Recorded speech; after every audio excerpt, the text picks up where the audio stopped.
Ce matin, on va enchaîner avec la seconde table ronde et se poser la question de ce qui est en train de se passer dans les États. En quoi, après la transformation ou en parallèle de la transformation des entreprises, de l'économie, la transformation des régulateurs, des États aujourd'hui et de leur mission a lieu aussi via, évidemment, la blockchain. On l'a bien sûr évoqué très concrètement déjà depuis le début de cette matinée, mais on va le faire là avec nos invités. Je vous demande d'accueillir d'abord son Excellence l'ambassadeur d'Estonie en France, Alar Streman, si vous voulez bien vous asseoir, monsieur l'ambassadeur. Merci infiniment. Laure de la Rodière et Jean-Michel Mis sont là avec nous et restent assis là et bien sûr interviennent tout à l'heure s'ils le souhaitent. Mais notre parlementaire député intervenant aujourd'hui, et vous voyez qu'il y a presque toutes les étiquettes puisqu'on a eu des En Marche, on a Agir et on a aujourd'hui LR, en la présence de Julien Aubert qui est député du Vaucluse, président de la mission d'information parlementaire sur les blockchains. Et puis avec nous, pour la Caisse des dépôts, où elle dirige le programme blockchain, Nadia Filali. Madame Filali, je vous en prie, prenez place. La présidente de Blockchain Partner, Claire Balva. Merci beaucoup, madame.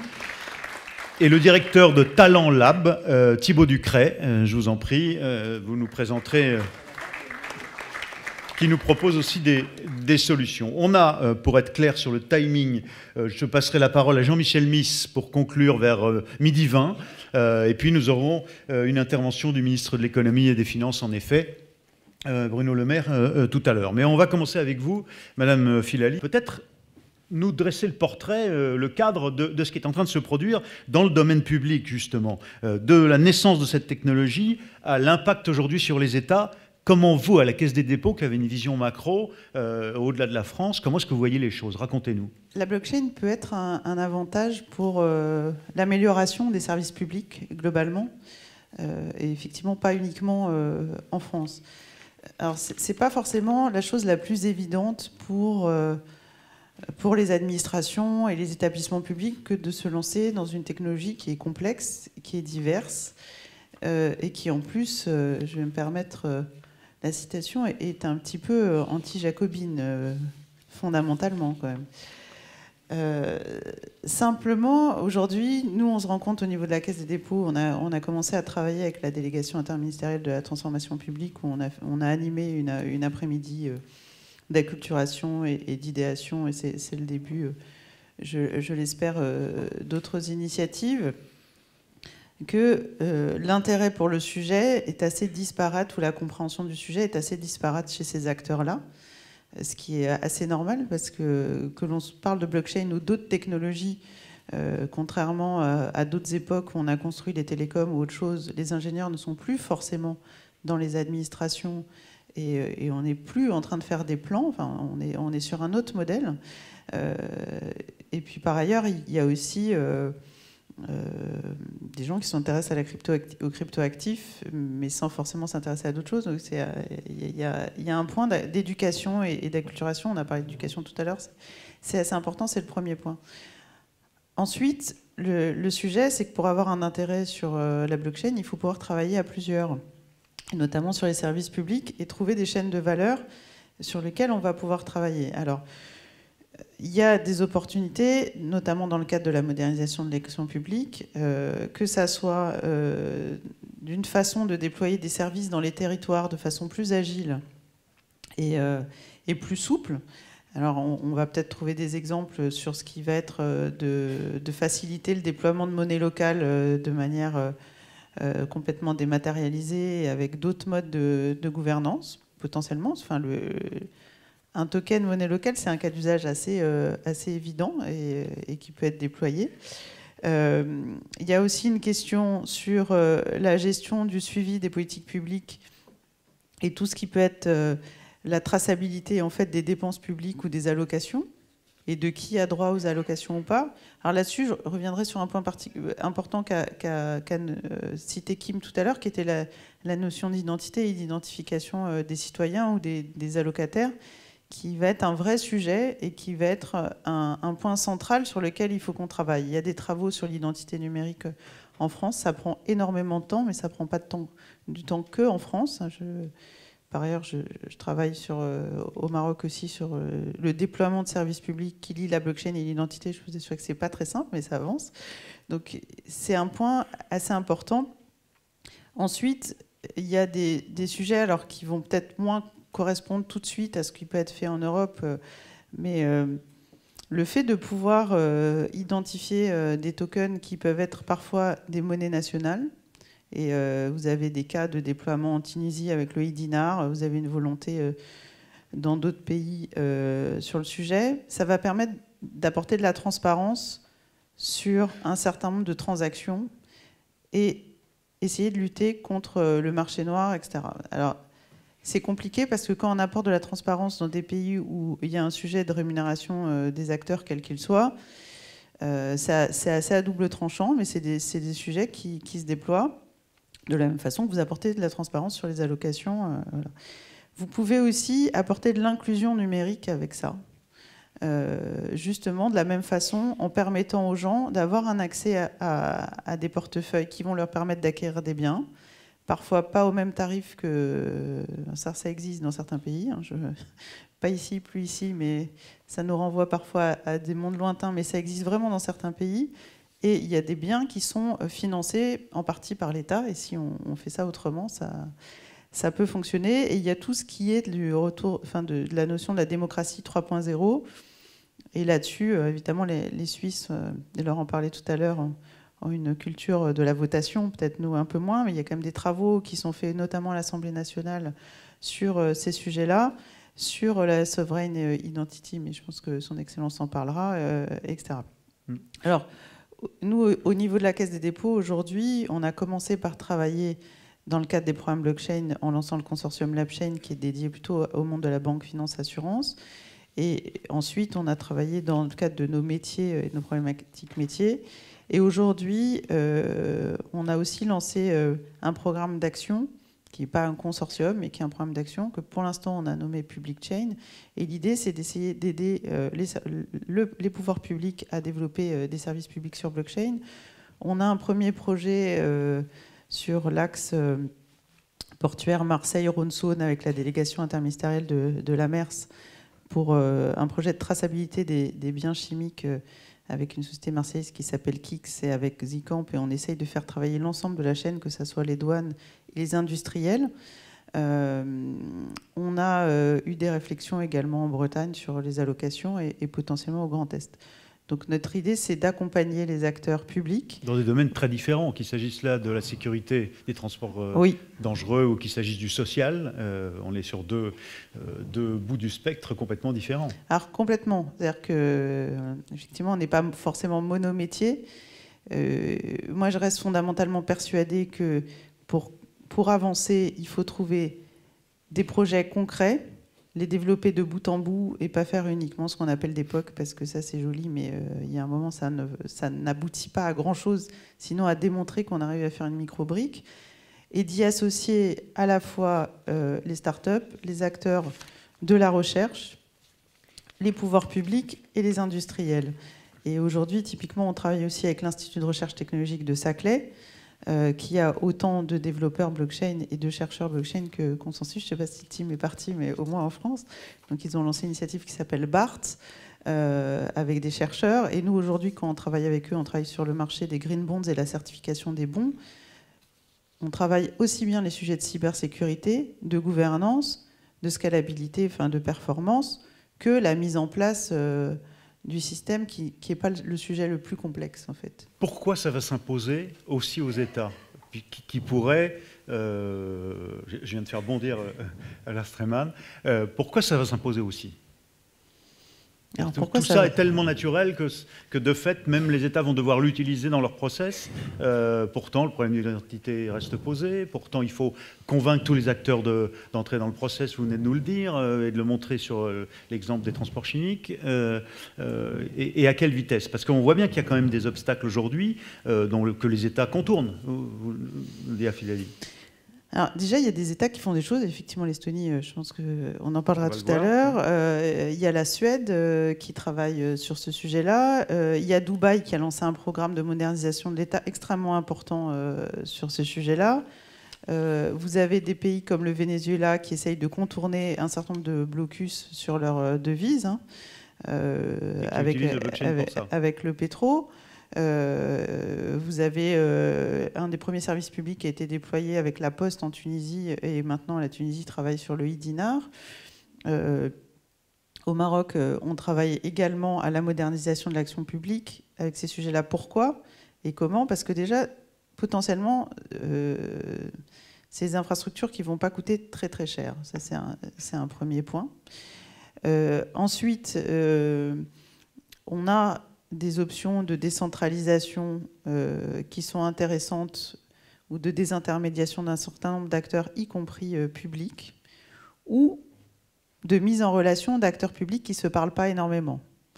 Et donc si aujourd'hui, vous devez traiter une chaîne de valeur, même sur les services publics, mais que vous avez des ruptures systématiques et que vous avez des mises d'accord systématiques et 15 000 niveaux de certification et d'accord, ce n'est pas forcément très efficient. Donc ça, c'est un point important, c'est que même les États aujourd'hui, et surtout les États aujourd'hui, cherchent quand même de l'efficience et de la qualité dans le service qui est rendu. On a parlé un petit peu de dématérialisation et du dites-le nous une fois. Alors on revient sur le problème de l'identité, mais si on arrive à avoir une gestion de l'ensemble de ces services publics sans avoir besoin à chaque fois d'aller recourir à des recherches de papier, etc., c'est quand même beaucoup plus simple.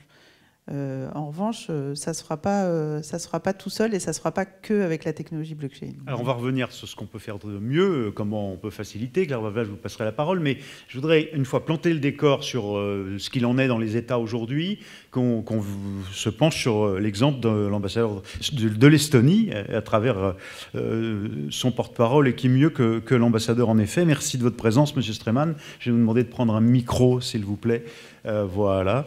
Alors, vous avez été parmi les précurseurs, les premiers à développer la blockchain, à y investir. L'Estonie, hein, en dessous après de la Finlande, en dessous de la Norvège, de la Suède, grand en surface. Vous m'avez dit, c'est les Pays-Bas en surface. Et puis, c'est moins d'habitants qu'à Paris. C'est 1 300 000 habitants.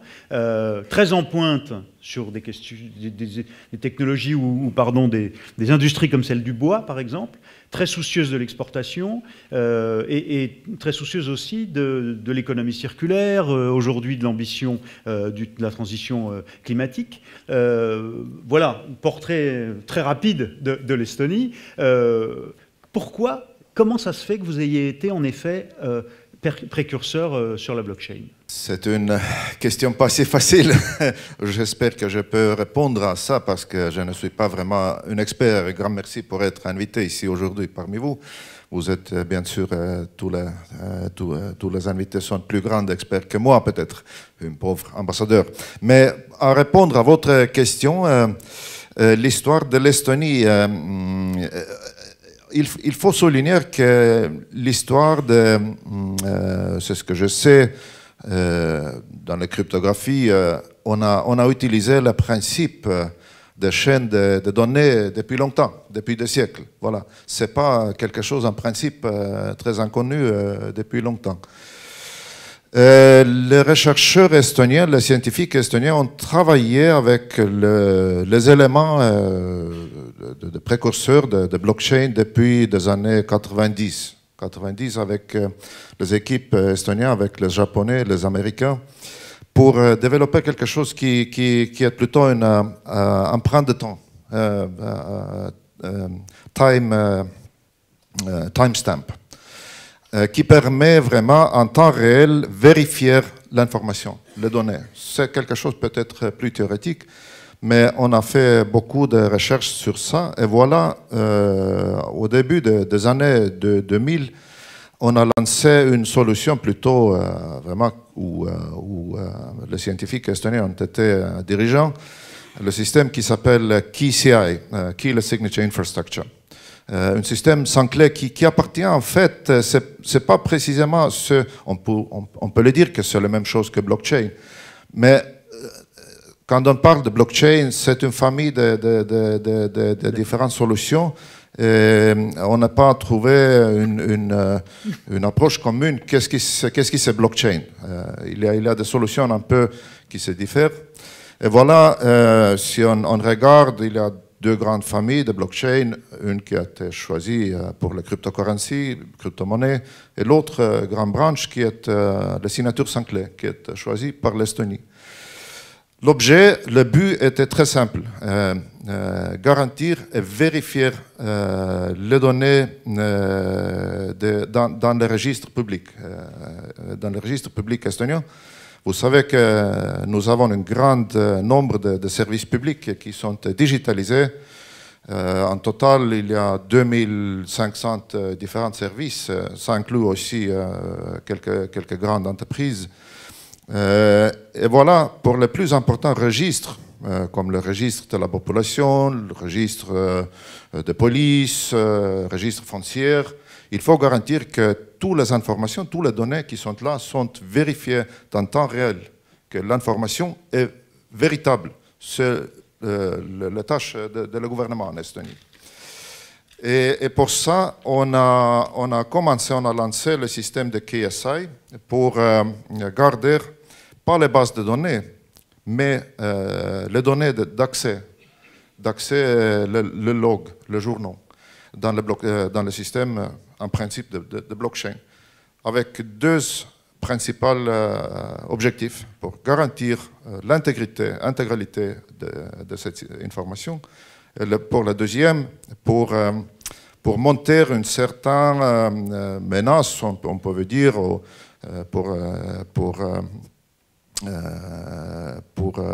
l'insider menace, les gens qui travaillent avec les données, pour vraiment garantir que les fonctionnaires qui ont l'accès à données ne peuvent pas changer quelque chose dans les bases de registre. Voilà le plus grand principe, mais techniquement c'est plus compliqué bien sûr. Merci. Alors pour la petite histoire, un de ceux mathématiciens qui a lancé le processus blockchain, chercheur, mathématicien, et qui est parti même travailler sur le Bitcoin au Japon, était un de vos camarades de banc d'école. Vous vous en êtes rendu compte il y a peu de temps, c'est ça, vous m'avez dit? Oui, c'est vrai, oui. Il y a comme j'ai dit, il y a des scientifiques estoniens qui ont été très proches à l'enseignement de premières bases de blockchain, de solutions différentes. Il y a quelques-uns parmi eux qui ont établi une entreprise qui est très connue dans le monde aujourd'hui, qui s'appelle GuardTime. Si vous tapez dans votre ordinateur GuardTime, vous trouvez parmi les plus importantes entreprises dans tout le monde de blockchain aujourd'hui. Une entreprise estonienne qui travaille avec le gouvernement pour lancer tout le système. L'Estonie a été en fait le premier État, je ne sais pas s'il y a des autres aujourd'hui, mais en 2012, on a lancé officiellement une solution de blockchain dans notre système de registre il y a 5 ans. Mais aujourd'hui, il y a dizaines de registres estoniens qui utilisent la solution KSI. Alors, en l'occurrence, parlez-nous de Public Notary et de l'e-residency, la fameuse e-résidence estonienne dont les comptables français qui ne savent pas disent bah oui, allons en Estonie parce que ça fonctionne. Qu'est-ce que c'est que cette e-residency estonienne?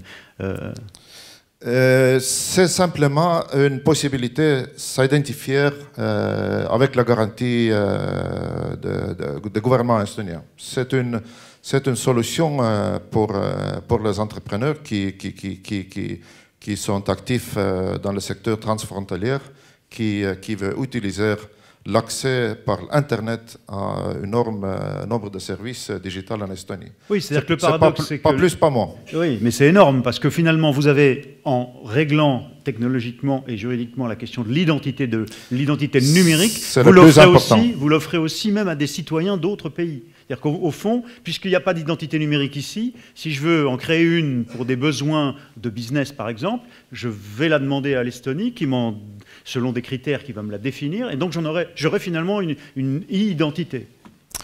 C'est vrai, mais je suis sûr que la France va trouver son propre identité numérique aussi très tôt. Alors, on travaille sur ça. Je fais votre promo et vous faites la nôtre. Merci, monsieur l'ambassadeur. Mais donc, j'insistais sur ce point parce que, au fond, au regard de ce que vous développez déjà, dans l'e-santé, par exemple, vous avez là aussi des développements. Racontez-nous peut-être un petit peu tout de même. Les santé en Estonie, c'est une... oui, si on parle de blockchain, par exemple, bien sûr, on est avec le même problème. L'intégralité des données qui sont échangées dans le système de santé en Estonie sont très importantes. Si quelqu'un peut accéder et changer votre test de sang, ça sera un problème. Voilà, on a besoin encore pour garantir l'intégralité des données. Et ça fait en Estonie par les solutions de blockchain. C'est ça, elles sont à la fois ouvertes, les données de santé, mais totalement sécurisées par ce système. Oui, et il faut ajouter peut-être une chose importante. C'est utile développer la solution blockchain pour le secteur privé est garantie par l'État en Estonie. Il y a un instrument qui est proposé pour les plus grandes entreprises qui veulent s'accéder à différents services publics, qui veut se lier avec le service public. Par exemple, je peux vous donner, vous m'avez demandé sur la notarie. En Estonie, quand on va, la notarie en Estonie, ça fonctionne presque la même chose comme ici. Quand on va faire une transaction chez notarie en Estonie, acheter une maison, par exemple, le notaire, il fait automatiquement le demande dans plusieurs registres de mariage, de propriété, de foncière.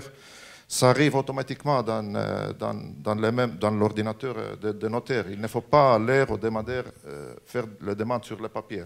Alors, ce qui est intéressant, c'est qu'on voudrait comprendre quand même pourquoi si vite, si efficace. C'est-à-dire que ce n'est pas vous faire injure de dire qu'évidemment, c'est un peu plus facile à régler dans un pays d'1,3 million habitants que dans un pays de 60, 70, le cas échéant. Le nombre a une importance. On va plus vite vers l'efficacité des services, des systèmes et l'absorption culturelle, je dirais, par lui. D'accord. Mais au-delà de ça, il y a quand même des enseignements dans ce que vous avez réalisé dont on pourrait nous bénéficier. On pourrait faire mieux en faisant un peu comme vous. Qu'est-ce qu'on doit retenir, à votre avis, de votre expérience ? Nous sommes un pays qui ne veut pas donner leçons les autres. Ce n'est pas dans notre manière, mais on a dit toujours à tous nos amis français que la meilleure façon sera trouver votre propre route, votre propre moyen. Mais vous êtes toujours bienvenus en Estonie pour étudier comment et pourquoi ça marchait chez nous. La confiance est très importante.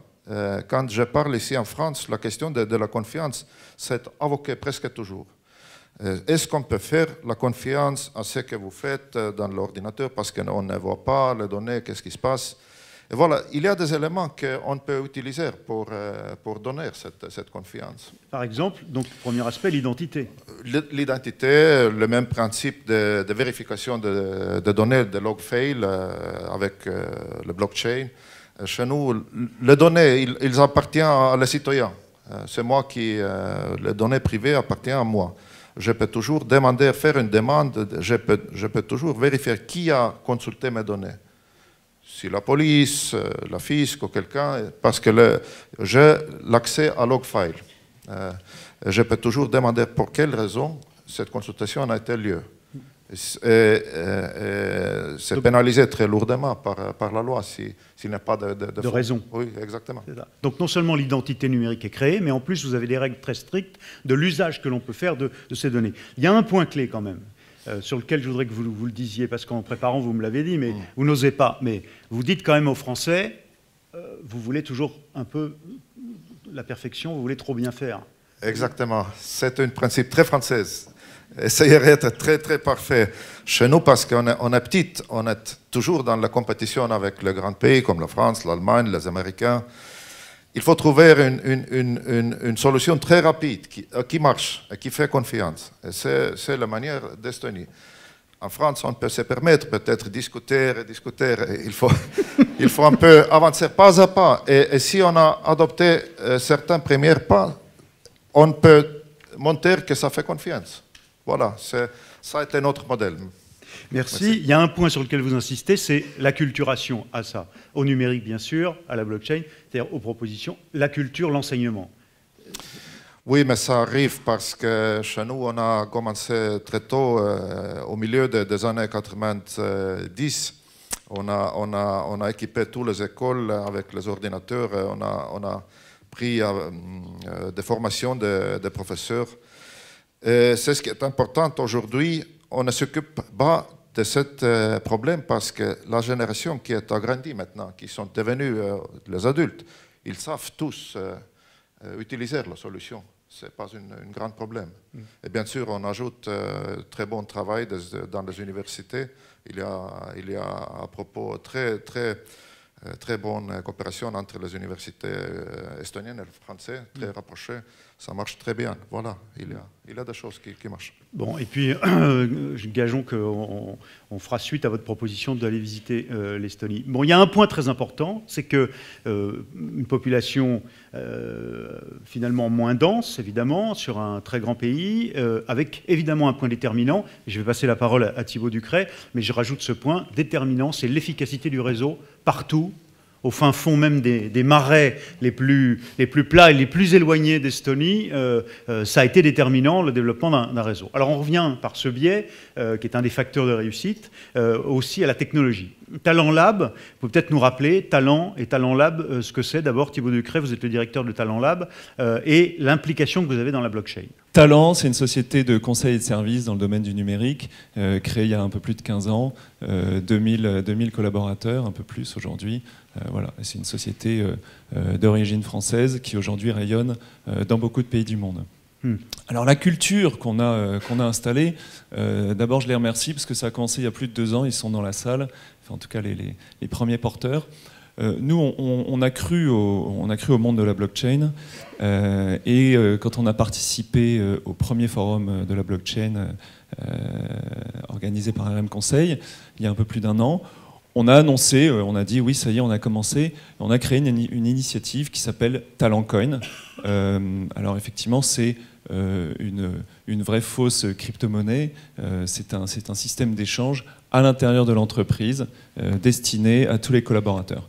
Et donc en fait, tous les collaborateurs sont des utilisateurs de la blockchain. Donc si on avait posé la même question que tout à l'heure, eh bien 100% de la salle aurait levé la main et nos collaborateurs sont acculturés à l'usage de la blockchain. Mais ça sert à quoi? C'est pas un gadget? C'est-à-dire il y a vraiment une dynamique, un plus dans l'entreprise avec ce Talent Coin? Oui, c'est un plus et c'est un plus formidable qui soulève les initiatives. Avec Talent Coin, on va pouvoir dire « Je te remercie beaucoup pour ce que tu as fait. Tiens, voilà, je te donne un Talent Coin. » C'est un complément, ça ne remplace rien des échanges habituels qu'on a dans les entreprises pour se dire merci beaucoup de faire ce travail ou merci de l'avoir fait ou tiens je vais le faire, mais voilà, on rajoute un esprit, une ambiance, une efficacité là-dessus, une atmosphère complémentaire sur cette petite gratification. C'est-à-dire que quand un service veut se mettre tout d'un coup concrètement avec ses propres moyens financiers à aider un autre dans l'équipe, il peut lui donner une part de Talent Coin, c'est pas juste de l'aumône ou un geste comme ça symbolique, et ça devient concret. Et l'idée, c'était donc qu'il fallait le sécuriser, d'où l'idée de créer une vraie blockchain, une vraie application sur ce sujet-là. Alors, nous, on l'a vu de manière au démarrage un peu plus ludique, et on est ravis parce qu'on est hyper challengé par la base, par les utilisateurs de cet outil qui s'en servent au quotidien, voilà, pour des usages comme vous les avez donnés, ou tout simplement pour dire tiens, on va organiser une soirée et s'il te plaît, aide-moi. Mais ce qui est important derrière, c'est tout le monde a regardé quelle était la technologie. Pourquoi on avait choisi une blockchain? On a choisi une blockchain parce qu'on veut prouver les échanges, parce qu'on veut avoir un registre partagé, parce qu'on voulait démontrer que déjà, avec 2000 acteurs, c'est pas rien, évidemment c'est 2000 acteurs de la même organisation, mais avec 2000 acteurs distribués sur des sites différents, avec des métiers différents et pour des besoins différents, ces acteurs vont utiliser la technique, se demander ce qu'il y a derrière. Parce que ces acteurs, ils sont au quotidien au contact de nos clients. nos clients, ce sont des grandes entreprises, des grandes institutions économiques, des institutions publiques. Et chez ces clients, ils vont porter ce même message. Donc oui, il y a un côté ludique, il y a un côté j'achète ou je vends du service avec cet outil, mais il y a surtout un esprit de conquête et d'acculturation qui est très communicatif. Oui, alors du coup, ça donne d'ailleurs au passage l'idée à quelques-uns de vos grands clients, pourquoi pas de l'instaurer, ce système, au sein même de leur entreprise. Mais bon, je voudrais qu'on quitte cet univers pour venir. On a bien compris que pour vous, le mot-clé, c'était la confiance, que ça permettait de développer. Je voudrais qu'on vienne à la façon dont vous pensez que la blockchain peut changer la vie des citoyens aujourd'hui, et qu'est-ce qu'elle peut apporter? Ouais, alors le sujet d'aujourd'hui, il nous parle parce que c'est la raison pour laquelle on a intégré ces technologies chez nous. La blockchain, pour nous, c'est un outil de création de confiance. C'est très résumé, mais au moins, ça permet d'affirmer une position. Et un vrai outil de création de confiance, c'est-à-dire que c'est intrinsèquement, la blockchain est construite sur le partage de la confiance et sur la création de confiance, et une confiance qui devient a priori. Alors, quelques exemples. Vous avez par exemple la délivrance d'un diplôme, et notamment d'un diplôme d'État. Aujourd'hui, alors il y a quelques enquêtes, elles sont un petit peu anciennes, mais enfin elles datent d'après 2015. 30% des diplômes qu'on reçoit ne sont pas tout à fait exacts, nous les employeurs. Et ça veut dire que pour le candidat, pour celui qui veut présenter son diplôme, si lui, il ne ment pas, on ne le croit plus qu'à 70%. Son diplôme est dévalorisé. La blockchain est un outil qui crée de la confiance. Si les diplômes sont délivrés dans des blockchains, vous valorisez votre diplôme. Et puis, bien sûr, pour nous, pour l'employeur, vous comprenez bien que c'est beaucoup plus simple d'aller vérifier. On a là un élan qu'on va créer autour d'une information délivrée par une institution privée ou publique, mais certifiée, validée par un État. Et je pense qu'on est là face à une transformation. On va résoudre ce problème-là, on va donner plus d'importance à ce qui est réellement présenté. Et là, on en parlait tout à l'heure, mais c'est en train de se développer. Mon DUT ou mon ENA diplômé blockchain. Écoutez, j'ai pas la liste intégrale, il y avait des Bretons tout à l'heure dans la salle. Rennes a fait des annonces là-dessus. A priori, les premiers qui ont commencé, c'est le pôle Léonard de Vinci à Nanterre, à la Défense, à Nanterre, oui. Donc on est sur un mouvement qui prend et qui est très simple. Ça fait moins peur que des échanges internationaux, on y viendra, mais voilà, c'est un cas concret. D'autres exemples? Alors d'autres exemples, là aussi il y a du développement en cours. Je pense que l'assurance est un bon exemple de la zone où on a besoin de faire confiance. Il y a quelques exemples. Vous êtes dans un aéroport à l'autre bout du monde et votre vol ne part pas. Il est vraiment temps de savoir maintenant si vous êtes remboursé ou non. Et donc cet exemple, il est déjà traité par une grande compagnie française avec une exécution de votre contrat sur la blockchain. Donc vous avez contractualisé, c'est dans la blockchain. Et on a entendu le mot tout à l'heure, un smart contract, c'est-à-dire un logiciel va s'exécuter et va déclencher le remboursement. Et là, vous en avez la certitude, c'est-à-dire c'est un fait, c'est arrivé. L'autre exemple, c'est il y a bien un moment où on a envie d'avoir confiance dans la personne en face, c'est au moment de l'accident de voiture. Et là, voilà, il y a beaucoup de choses qu'on va pouvoir transformer avec la blockchain en échangeant assez vite nos certificats et pour être sûr qu'on a en face de nous quelqu'un qui a un contrat avec lequel on peut parler.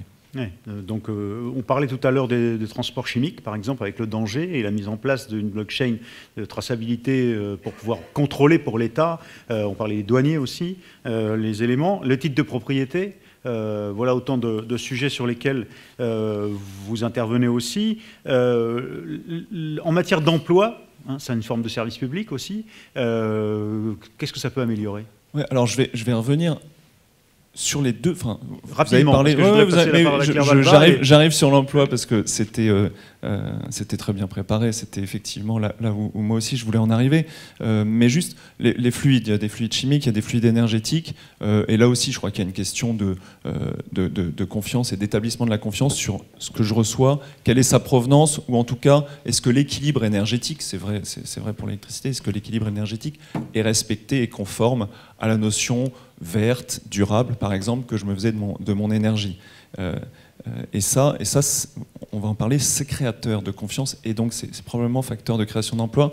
La partie, on a parlé des titres de propriété, des cadastres, et d'une manière générale, là on arrive sur tout ce qui est-ce que la personne en face est bien propriétaire de ce qu'elle cherche à me vendre. Et en plus, on internationalise ce sujet. Je suis pas... Enfin, en fait, déjà, quand je rentre dans mon étude notariale, on n'y rentre pas tout le temps et on se demande comment il fait pour être sûr de ce qu'il est en train de dire. Alors, si en plus, il faut le faire dans un pays étranger, dans une langue étrangère, on voit bien l'intérêt de la blockchain. Alors, où sont les emplois là-dedans ? En fait, les notaires, par exemple, n'ont pas du tout été apeurés par la numérisation de leur métier. Ça a commencé il y a plus de 15 ans. Et ils ont été des acteurs précurseurs de la signature numérique dans les actes, très probablement convaincus par la dose de classeurs qu'ils ont dans leur salle d'archives, mais aussi par la facilité et la fluidité des échanges.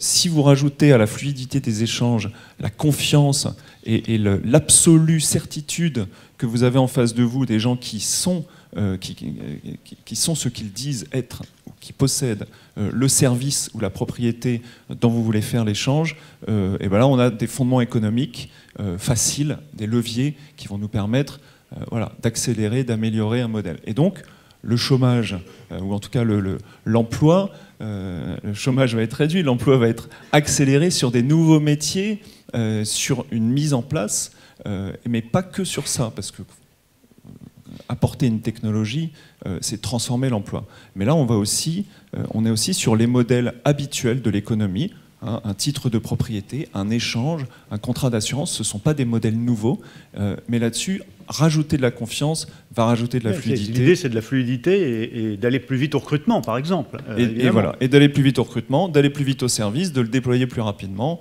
d'inventer ma nouvelle société très vite parce que j'ai des fondements, j'ai des bases, je m'appuie sur un système de confiance. Il ne reste plus qu'à convaincre avec mon nouveau business. Alors on a vu donc Talent Lab travaille à la fois sur la recherche en amont, l'application et donc des solutions offertes aux entreprises. C'est aussi le cas en matière de conseil. Merci Claire Balva. Vous êtes présidente de Blockchain Partner, qui est un leader français du conseil sur les technologies blockchain, qui accompagne les entreprises, puis des acteurs publics, on va le voir avec des exemples dans un instant. Mais présentez-nous, peut-être vous les définirez mieux que moi, vos missions et le travail que vous faites à Blockchain Partner. Bien sûr, merci beaucoup déjà pour l'invitation. Blockchain Partner, c'est une start-up qui existe depuis bientôt 3 ans, qui est issue de la fusion entre Blockchain France et Labo Blockchain, pour ceux qui connaissaient ces deux entreprises-là. Chez Blockchain Partner, on a 2 types de clients, principalement. On a effectivement des grands comptes, donc on travaille avec la BNP, avec la SNCF, avec la Maïf, enfin voilà, tout secteur confondu. On les accompagne vraiment de la formation, parce qu'il y a un gros enjeu de pédagogie, jusqu'à la mise en production technique des projets blockchain. Donc on a une équipe de développeurs en interne. Et puis on les accompagne également dans la mise en conformité juridique de ces projets, parce qu'on a déjà eu aussi l'occasion de l'évoquer, et on aura l'occasion de le réévoquer aujourd'hui. L'enjeu juridique est effectivement un enjeu majeur pour le développement de ces technologies-là. Et notre deuxième type de clients, ça va être des entreprises qui souvent sont plus petites, ça peut être des startups qui vont réaliser des ICO. Et là, on va les accompagner dans la stratégie et dans le développement technique sur leur opération. Donc on va les accompagner sur le white paper, on va faire des études d'opportunité, des études de design de token, on va développer le smart contract qu'on va auditer, etc. Et donc ça nous permet d'avoir vraiment une vision globale du marché de la blockchain aujourd'hui, que ce soit pour les grands comptes et pour les projets vraiment naissants. Alors, les 2 exemples, je disais, qui sont liés à l'État, sur lesquels on va intervenir aujourd'hui, c'est la Banque de France et le canton de Genève. Alors, tout à fait. Alors, c'est effectivement les 2 acteurs du secteur public avec lesquels on a travaillé. La Banque de France, ce qu'il faut savoir, c'est que c'est la première banque centrale, si on peut dire, en Europe à avoir mis en production un projet blockchain. Donc, ça a commencé en 2016. En quoi ça consiste? C'est un projet qui a permis de décentraliser la gestion du registre des identifiants créanciers SEPA, donc les ICS, si jamais vous connaissez un peu ce milieu-là. C'est en fait un registre qui était géré de manière complètement centralisée par la Banque de France auparavant. Et donc la Banque de France facturait ce service-là aux autres banques. Et c'était un processus qui était assez long, assez laborieux, sur lequel il y avait beaucoup de papier. Et comme c'était justement un sujet qui n'était pas sensible, puisque ça n'avait pas trait à la monnaie, c'était un sujet parfait pour la Banque de France pour expérimenter la blockchain. Donc la Banque de France avait cette volonté d'expérimenter les technologies blockchain. Et donc on a commencé par un POC qui s'est ensuite transformé en MVP et qui a été intégré dans les systèmes d'information de la Banque de France. Donc c'est une blockchain privée, Ethereum, qui se situe entre les différentes banques de place, dont la Banque de France, et qui va permettre via des smart contracts d'automatiser toute la gestion de ce registre. Donc ça permet vraiment d'accélérer les délais, puisqu'avant on était sur des délais de plusieurs jours, voire plusieurs semaines pour des modifications de ce registre. Et aujourd'hui ça peut se compter en minutes ou en heures, donc ça a vraiment considérablement réduit les délais. On voit là qu'un POG pris en main, soutenu, développé à la fois par, non pas une start-up, mais une entreprise conseil pointue et un gros acteur, peut devenir plus qu'un pilote, c'est-à-dire une réalité qui va sans doute s'élargir à d'autres banques centrales, on peut l'imaginer. Bien sûr, ça peut. Après, c'est effectivement le principe du POC. Nadia le disait tout à l'heure, il ne faut pas tomber dans l'excès, il ne faut pas faire non plus 25 POC, parce qu'effectivement, tous les POC ne deviennent pas des projets en production, ça c'est une certitude. Après, ça ne veut pas dire que c'est mauvais de faire un POC, au contraire, je pense que c'est aussi un moyen d'expérimenter avec un budget réduit. Ça l'était d'autant plus à l'époque, parce qu'en 2016, les technologies blockchain étaient encore moins matures qu'aujourd'hui. Donc ça avait effectivement encore plus de sens à l'époque de faire des POC qu'aujourd'hui, où on voit de plus en plus de projets arriver sur des phases de production directement et où on zappe parfois cette étape de POC. Et sur notre deuxième exemple, qui est celui du canton de Genève, là on est effectivement passé directement à de la mise en production, puisque c'est un cas d'usage qui en fait est assez simple et dont on a déjà parlé, c'est de la certification sur blockchain. Donc l'idée, de quoi? La certification de quoi? D'extrait électronique en l'occurrence. Donc c'est un peu l'équivalent des CABIS en France, si vous voyez ce que c'est. Voilà, c'est des extraits électroniques d'entreprises qui sont délivrés par le registre du commerce du canton de Genève. Et l'idée, c'était l'identité numérique de l'entreprise, en fait. Hein. C'est ça. L'idée, c'était vraiment de pouvoir permettre à n'importe qui d'aller vérifier l'intégrité, l'authenticité de ces extraits électroniques sur le site du canton de Genève en 3 clics. Donc ça se fait vraiment très facilement. Aujourd'hui, le service est en ligne. Donc si vous voulez y aller, ça s'appelle le validateur du canton de Genève. Donc il vous suffit d'aller en ligne pour vérifier l'intégrité d'un extrait électronique. L'idée, c'est d'utiliser la blockchain Ethereum pour y mettre des identifiants uniques de ces extraits électroniques. Et donc on a créé ça en 4-5 mois, effectivement, avec l'État de Genève. C'est aujourd'hui la première mise en production aussi au niveau étatique en Suisse. Et ça a vraiment facilité grandement les processus, puisqu'aujourd'hui n'importe quel citoyen peut y aller et en 3 clics vérifier, alors qu'avant il devait appeler le canton de Genève. Forcément il y avait de l'attente. Derrière ça voulait dire aussi de la lenteur en interne chez l'État de Genève.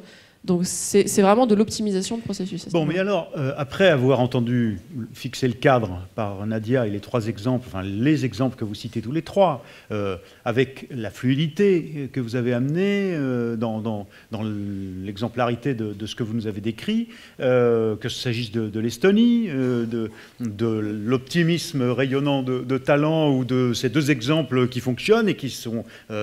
c'est du lourd, si j'ose dire, hein, qu'il s'agisse quand même de l'identité des entreprises en Suisse ou de la Banque de France, sur un service très spécifique, on a envie de dire qu'il n'y a plus d'obstacles. Ce qu'on a dit dans la première table ronde serait donc déjà obsolète, déjà dépassé, la fluidité est là.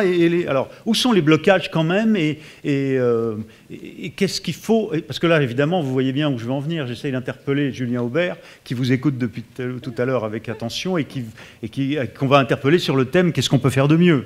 et Jean-Michel Miss, bien sûr. Bien sûr. Alors, effectivement, ce sont des cas d'usage qui marchent. Ce qu'il faut bien voir, c'est qu'aujourd'hui, ces cas d'usage-là, déjà, ce sont des cas d'usage d'optimisation.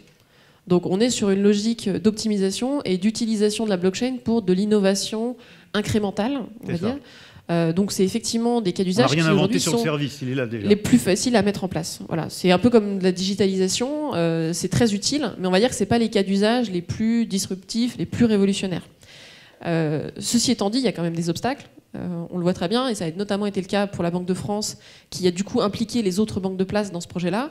Il y a des obstacles, notamment techniques, d'interfaçage entre les technologies blockchain, qui sont des technologies open source, des technologies récentes, expérimentales, et des systèmes d'information de grandes entreprises, qui sont là effectivement depuis 10 ans, depuis 20 ans, qui sont des systèmes qui sont encore assez cloisonnés. Donc ça, c'est un premier obstacle technique pour les acteurs d'arriver à utiliser ces technologies-là et de les interfacer avec ce qu'ils ont déjà. Il y a un deuxième obstacle que j'ai commencé à évoquer tout à l'heure, c'est l'obstacle juridique. Aujourd'hui, il y a beaucoup d'incertitudes sur ne serait-ce que la valeur juridique de ce qui est inscrit dans une blockchain. Aujourd'hui, le cas d'usage qu'on a réalisé avec le canton de Genève, juridiquement, en France, on n'a pas de loi qui va dire oui, c'est absolument valide si on met un identifiant correspondant à un document dans une blockchain. On a la certitude que si on va devant le juge, ce sera bien validé comme une preuve. Aujourd'hui, en France, on estime que c'est un commencement de preuve, mais finalement, on ne sait pas vraiment ce que ça donnera, puisqu'il n'y a pas de loi, il n'y a pas de jurisprudence.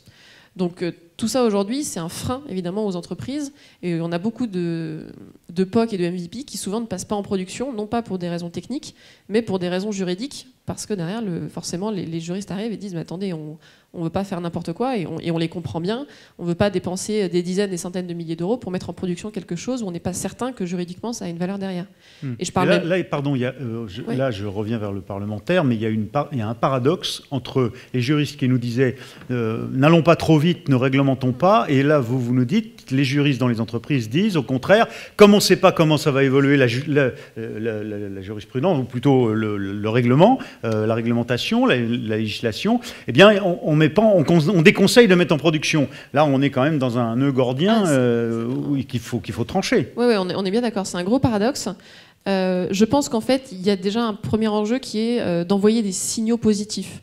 Quand le législateur envoie des signaux positifs sur une technologie en disant on s'en occupe, on trouve que c'est une formidable opportunité, etc., déjà, on sent que le législateur est à l'écoute et ça donne des perspectives plutôt positives pour les entreprises.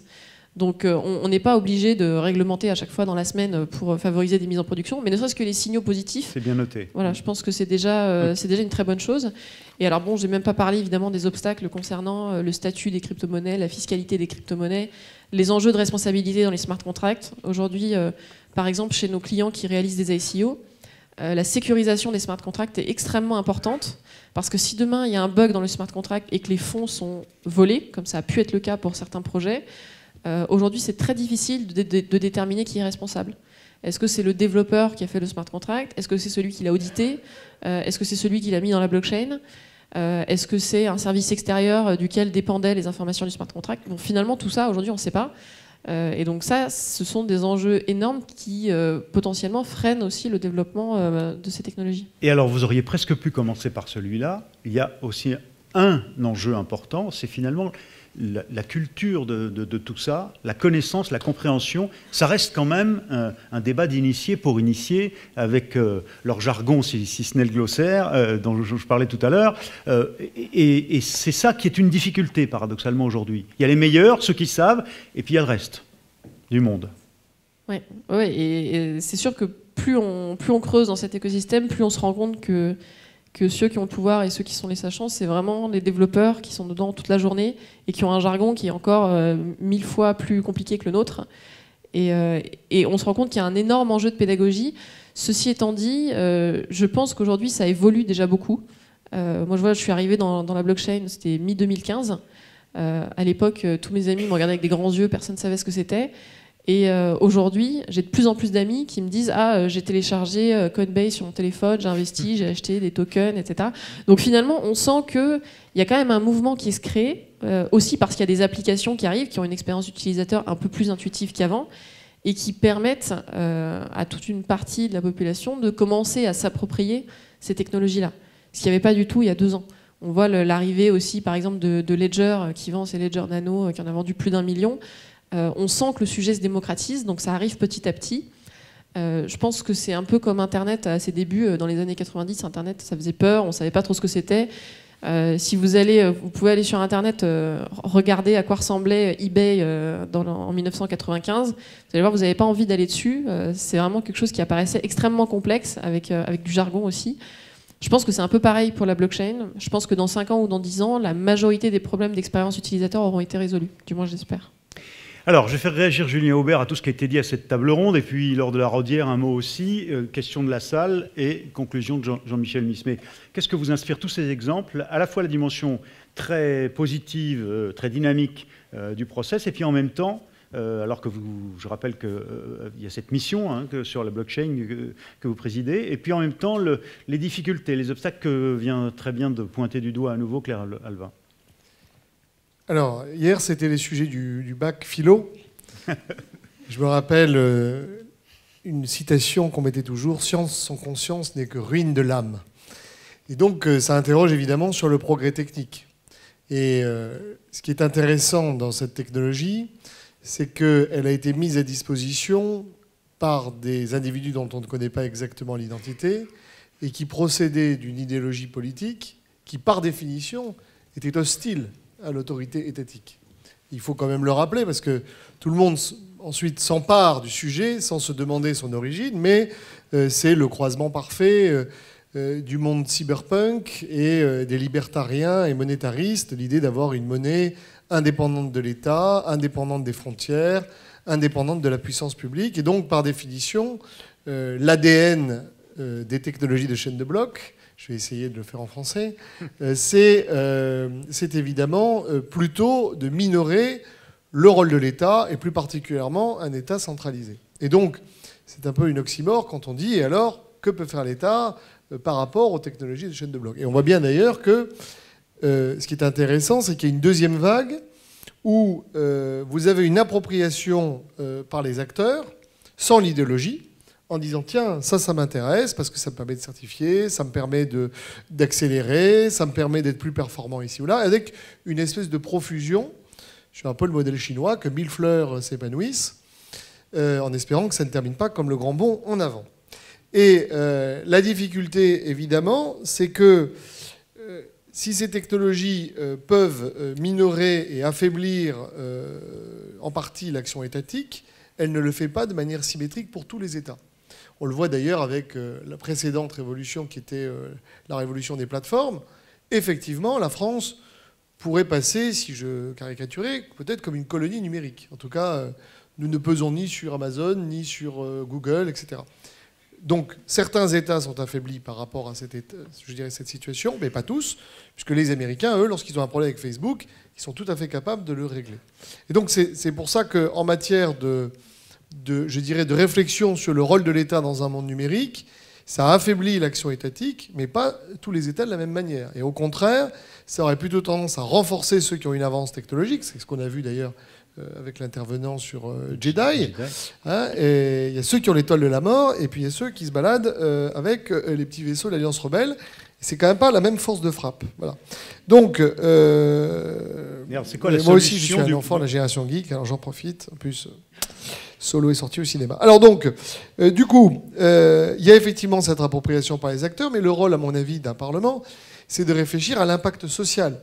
Et il y a quelque chose qui m'a frappé, on m'a dit, ça accélère, ça rajoute de la fluidité à la vitesse, sauf que dans le monde réel, vous avez aussi toute une partie de la population qui se trouve de l'autre côté du fossé digital, qui est bien en peine déjà d'accéder aux services numériques standards, qui comprend encore moins le jargon jargonisant des nouvelles technologies. Et donc, il y a évidemment un enjeu qui est de faire en sorte d'éviter que ça coupe encore plus, je dirais, une partie du pays avec l'autre, et que en voulant, je dirais, accélérer, eh bien, on perd au passage des millions de concitoyens. Alors, certes, génération après génération, il y a toujours une appropriation, mais en tout cas, c'est étant l'élu d'une circonscription rurale qui n'a pas encore le haut débit, si vous voulez, j'adorerais enfourcher tous les chevaux avec tout ce que ça amène, mais je réfléchis aussi d'un point de vue, je dirais, de l'intérêt général, puisque je rappelle que le thème de la table ronde, c'est quand même l'État, et donc, en creux, l'intérêt général. Et on comprend bien, je dirais, l'intérêt des acteurs privés, mais en même temps, on ne peut pas sous-estimer l'impact social. Tout à l'heure, je n'ai pas tout à fait acheté l'argument, disons, vous allez voir, ça va créer des emplois. Tout le problème des révolutions technologiques, c'est effectivement ça en crée. La question, c'est la quantité. Et la question, c'est que celui qui perd son emploi n'est pas celui qui le retrouve. Et donc, c'est le mythe de la caissière. Effectivement, on a créé une start-up de 15 personnes qui sont très heureuses, mais on a pu détruire, à l'autre bout de la chaîne, des gens qui, de toute façon, des emplois qui, de toute façon, ne provoqueront pas je dirais, qui ne pourront pas forcément se reconvertir dans ces nouvelles technologies. Et nous, enfin, je crois en tout cas, je ne vais pas parler pour mes deux collègues rapporteurs, mais il y a, à mon avis, une ambition et un devoir qui est quand même d'essayer d'évaluer les contours. Parce que quand on écoute les acteurs, ils n'ont pas tout à fait la même approche de l'impact. Vous avez ceux qui vous disent c'est une révolte, non sire, c'est une révolution, et donc vous allez voir, ça va changer le monde, et l'impact va être terrible. Puis d'autres qui vous disent écoutez, vous savez, il faut savoir raison garder, ça va effectivement améliorer certains processus, mais pas renverser la table.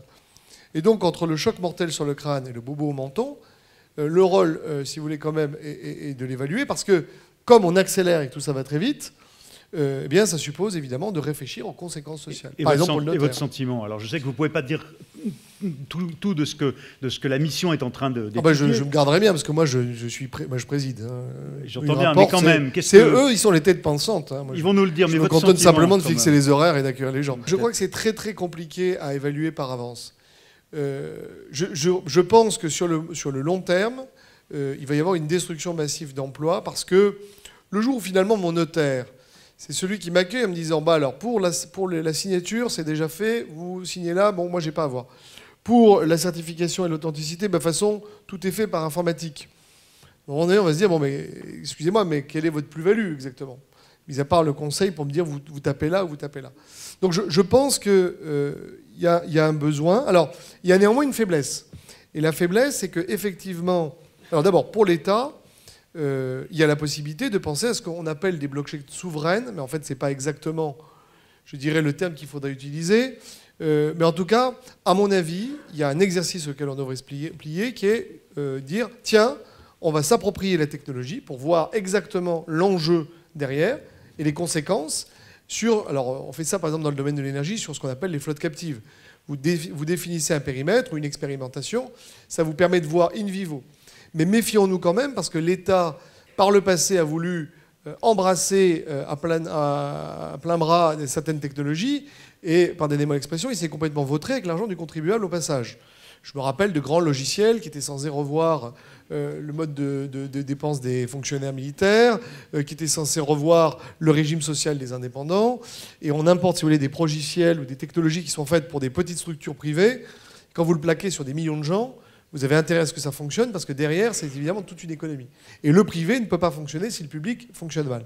Donc il y a déjà, je dirais, ce sujet. Puis il y a évidemment un sujet pour l'État, qui est le sujet de la bulle. Il faut éviter la bulle spéculative avec tout le monde qui décide de se mettre, et puis une valeur réelle qui est décorrélée de gérer des investissements qui sont faits. Il y a un troisième risque qui est plus compliqué, c'est que la technologie de chaîne de blocs certifie que l'empreinte... Donc si je prends une métaphore, si vous chassez le sanglier, je viens d'un territoire rural, pardonnez-moi la métaphore, la technologie de chaîne de blocs va vous dire oui, cette empreinte est exacte, et effectivement, elle existe bien. Elle ne vous garantit pas que c'est un sanglier. Et donc si au départ, vous êtes trompé, c'est un renard, vous avez une très belle empreinte que vous êtes capable de suivre, elle est très authentifiée, mais dans le monde réel, vous n'allez pas manger ce soir. Et donc la difficulté que nous avons par rapport à ceci, c'est qu'on est capable de certifier de manière parfaitement exacte une erreur. C'est exactement comme un comptable. On a eu le même problème dans le secteur privé où, effectivement, les comptes sont certifiés. On vous dit là, tout a été fait dans les règles de l'art. Très bien. Sauf que comme les chiffres étaient bidonnés, bah, vous avez très très bien certifié des chiffres faux. Et donc, cette articulation entre, je dirais, l'authenticité et la fiabilité, elle doit être, à mon avis, creusée, ce qui pose évidemment le lien évidemment entre le monde numérique et le monde réel. Alors, juste deux mots, parce que d'abord, je suis ravi de voir qu'il y a encore des parlementaires qui mangent du sanglier et pas du renard. Mais c'est très mauvais, hein, je ne recommande pas. Au-delà de la boutade, il y a quand même des choses à faire en matière fiscale pour attirer les acteurs. Il y a quand même des choses à faire en matière de souveraineté pour capter les acteurs. Quoi, à votre avis, à vous ? Alors, à mon avis, à moi, il faut s'inspirer des penseurs militaires chinois, Sun Tzu, c'est-à-dire que quand vous êtes très faible, ce qui est notre cas, puisqu'en réalité, nous avons un avantage, c'est qu'on a des gens qui réfléchissent, on a un écosystème, on a, je dirais, quelques Français qui sont très en avance. Notre faiblesse, c'est qu'évidemment, nous n'avons pas les mêmes moyens financiers, et que le jour où les Chinois et les Américains décident de partir, ben, on ne courra pas avec les mêmes... Voilà. Donc je crois qu'il faut faire de cette faiblesse une force. C'est-à-dire qu'au lieu de vouloir réglementer, encadrer, prélever dès le début de l'industrie naissante en disant « comme je suis l'État, il ne faut pas que le truc s'échappe », je pense qu'il faut faire l'inverse. C'est à mener une stratégie de dumping, pardonnez-moi l'expression anglaise, fiscale. C'est-à-dire vous taxez les levées de fonds au plus bas. Quand je dis au plus bas, c'est 1% sur... voilà. Vous essayez justement d'offrir les plus grandes largesses et les plus grandes libertés, de telle manière à ce que, je ne sais pas, tout à l'heure, on a utilisé l'expression de l'Airbus. je ne sais pas si l'expression est exacte, mais disons que si un jour, à partir de cette technologie, devait naître un géant numérique mondial, s'il devait naître en France ou en Europe, mais je préférerais en France, évidemment, bon, si on pourrait vous en prêter une partie, ne vous inquiétez pas, ça permettrait évidemment au gouvernement français d'avoir, parce que même un acteur du numérique, à un moment donné, il a une adresse postale, et il a un dirigeant qui vit à un endroit. Et la raison pour laquelle Zuckerberg écoute ce que fait le Congrès américain, un peu moins ce que fait l'Européen, et pas du tout ce que fait le Parlement français, c'est que ce n'est pas dans son spectre. Le jour où vous avez effectivement de grands acteurs en France, par définition, les règles que nous imposerons seront des règles qui auront plus de chances d'être diffusées. Et donc moi, j'aurais plutôt tendance à recommander, au contraire, d'abaisser au maximum pour créer un écosystème, dans l'espoir, évidemment, un jour de pouvoir agir sur le secteur. Et deuxièmement, là, il y a un énorme travail de réflexion sur le droit, parce qu'on voit bien que entre la tangibilité numérique et le droit concret, il y a un écart. Et je le vois dans plein de domaines où, en fait, on invente des choses, mais elles n'ont pas de valeur juridique. Ça pose un vrai problème. Alors, Nadia Filali, monsieur l'ambassadeur, je vous vois prendre des notes depuis tout à l'heure. Est-ce que vous vouliez rajouter un mot? Et je me tourne vers la salle pour voir s'il y a des questions ou des éventuelles interventions ou témoignages. Nadia, en synthèse de ce que vous avez entendu, en réaction? En synthèse et en complément peut-être sur les blocages et les limites, je pense qu'il faut effectivement favoriser des projets industrielle avec des parties prenantes, qu'elles soient publiques, privées, du monde de la recherche, et favoriser la collaboration et la compétition. Et c'est comme ça qu'on va y arriver en France, y compris en Europe. On a des travaux qui ont commencé au niveau de la Commission européenne, dont je fais partie, et sans dévoiler de secret, ce qu'on recherche finalement, c'est des cas d'usage dans les territoires. Et je pense que la France pourrait être un terrain d'expérimentation, y compris pour le niveau européen, c'est important. Ensuite, je reprendrai l'argument de Michael Amar parce qu'il m'est un peu cher et que je trouve ça assez hallucinant de se dire que finalement, on va promouvoir le développement de la blockchain en France, le développement des ICO, etc. Mais qu'aujourd'hui, une société, quelle qu'elle soit, qui veut créer une entreprise qui fait soit de la blockchain, soit des cryptoactifs, ne peut pas ouvrir de compte bancaire, donc en fait ne peut pas payer ses salariés, donc ne peut pas créer son entreprise.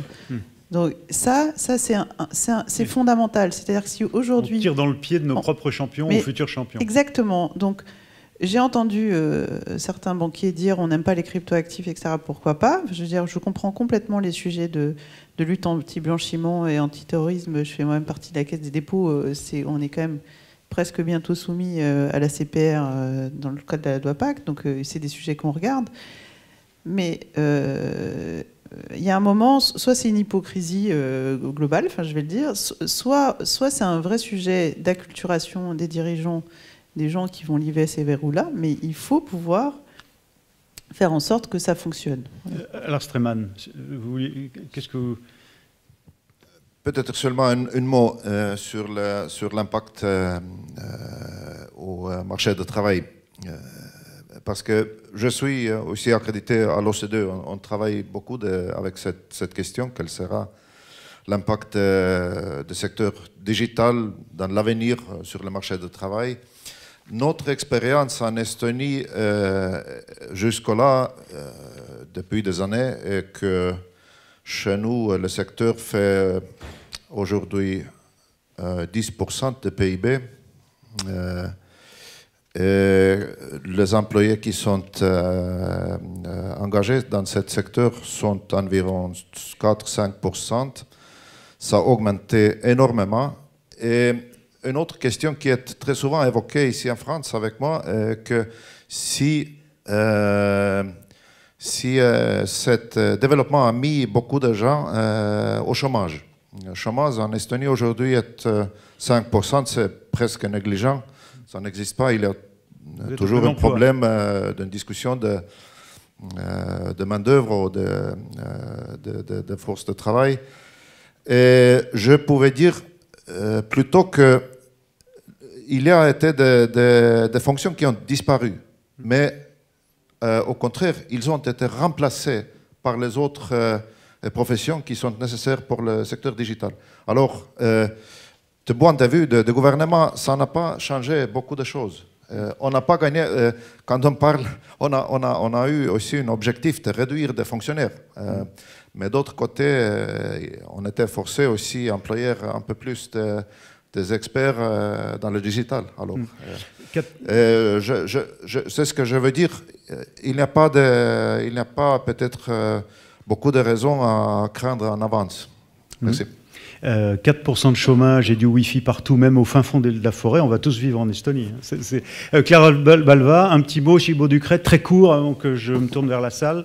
S'il y a, je vous en prie, vous vouliez rajouter un mot? Non, pas forcément. Non. En venant, j'allais réagir à ce que disait Nadia. Effectivement, je pense que un des plus gros problèmes aujourd'hui, il est en fait extrêmement pragmatique. Il est pour les entrepreneurs de pouvoir facilement faire le lien entre leur monde crypto et le monde, comme on dit, fiat, donc des euros avec des comptes en banque. Nous, pour l'avoir vécu, on a pu ouvrir un compte en banque, tout simplement parce qu'on n'a pas mis le mot crypto-monnaie dans nos statuts.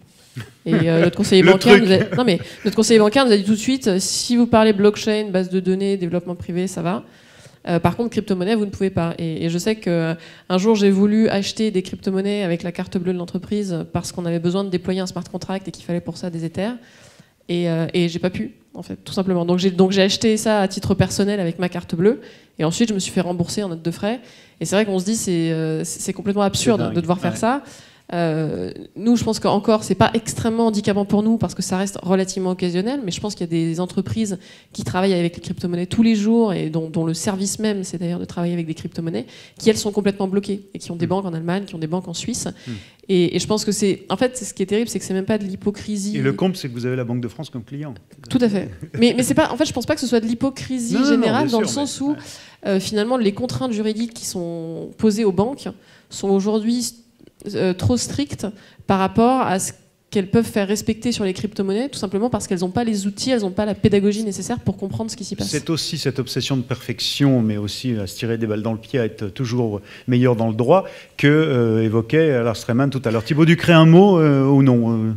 Si, moi je reste convaincu que la confiance facilite l'échange et que l'échange facilite la création de l'emploi.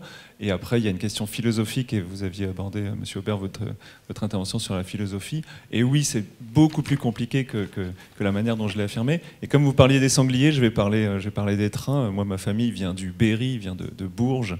Et il y a bientôt 200 ans, la population de Bourges a refusé l'arrivée du train. Loin de nous, ce truc-là. Et Bourges a complètement raté sa révolution industrielle. Je suis bien placé pour le dire. Donc, est-ce que la blockchain est le train de demain ?